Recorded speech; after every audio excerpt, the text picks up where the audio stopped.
Allez, Saturne.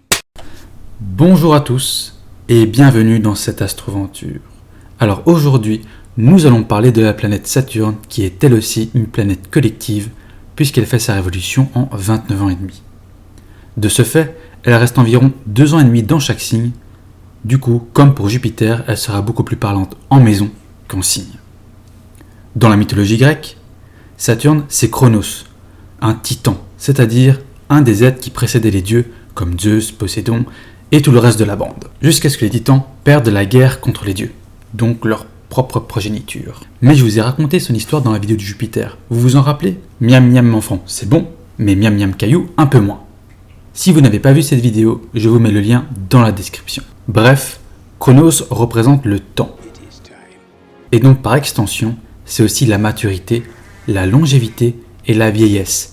Mais vous imaginez bien qu'avec un passé de mangeur de cailloux, Saturne n'est pas une planète très agréable à vivre au départ. En effet, elle nous parle d'épreuves, de sévérité et de contrôle, mais elle est bien utile car c'est cette planète qui nous aide à nous structurer, nous responsabiliser, elle nous impose des règles.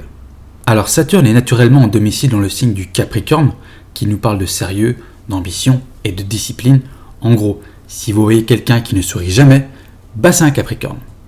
Ce qui fait qu'elle est en exil dans le signe du Cancer.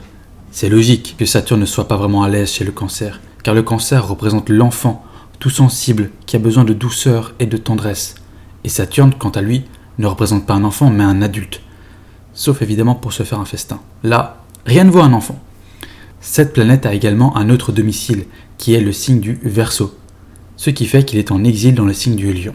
Enfin, Saturne est en exaltation dans le signe de la Balance, et donc en chute dans son signe opposé, qui est le Bélier. Et oui, essayez de mettre des barrières à un Bélier, ou de le structurer. Exactement, voici les adjectifs pour définir la planète Saturne. Responsabilité, maturité, épreuve, ambition, organisation et contrôle. Voilà pour cette astroventure dans laquelle vous en avez appris un peu plus sur la planète Saturne. J'espère que la vidéo vous a plu et aidé. Si c'est le cas, n'hésitez pas à me soutenir en mettant un petit pouce bleu ou en vous abonnant afin de faire grandir la communauté et m'encourager à vous partager encore plus de contenu. Sur ce, à très bientôt pour une prochaine vidéo et que les astres vous gardent.